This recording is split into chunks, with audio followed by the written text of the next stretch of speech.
Özenç Bey'i davet ediyorum. Buyurun üstüne.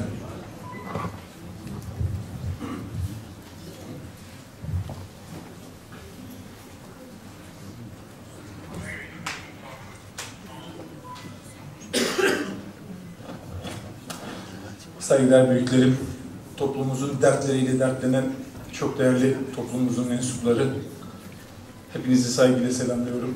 Bugüne kadar görev yapan Kaffet Yönetim Kurulu üyelerini, başkanı başta olmak üzere, derneklerimizde yıllardır fedakarca mücadele edenleri, hepsini tekrar saygıyla selamlıyorum. Yaptıkları emeklerinden dolayı, harcamalarından dolayı, gayretlerinden dolayı, özverilerinden dolayı hepsine çok çok teşekkür ediyorum.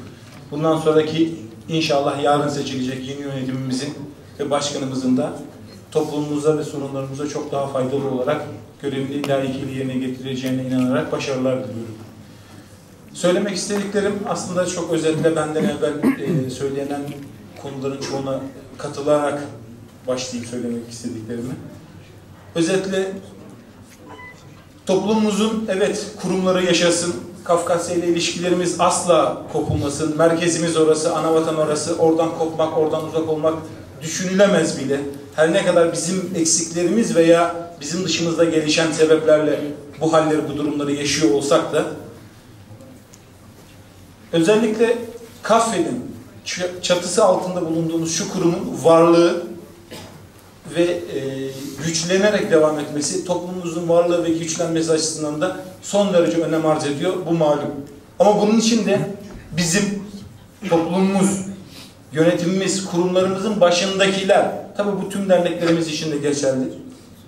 Bu kişiler başta olmak üzere toplumumuzun belli kesimlerine değil de toplumumuzun tümüne hitap eden, etmeye uğraşan, bütün insanlarımızı kucaklamaya uğraşan, tabii ki %100 olmayabilir ama mümkün olduğu kadar yakın gayret gösteren bir zihniyet çerçevesinde hareket ettiği algısını oluşturmamız, mümkün olduğu kadar insanlarımızın tamamına hitap etmemiz lazım.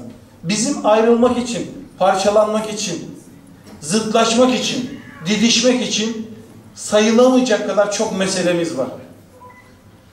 Biz bütün bunları aşarak, bütün yokluklarımıza rağmen, bütün yokluklarımızla birlikte, evet bugün bu mücadele, bu aşamadaysa bundan sonra çok daha büyük aşamalara gelebilir. Evet Yaşar abi de söyledi, Cihan abi de söyledi, başkaları da söylemiştir, söyleyecektir.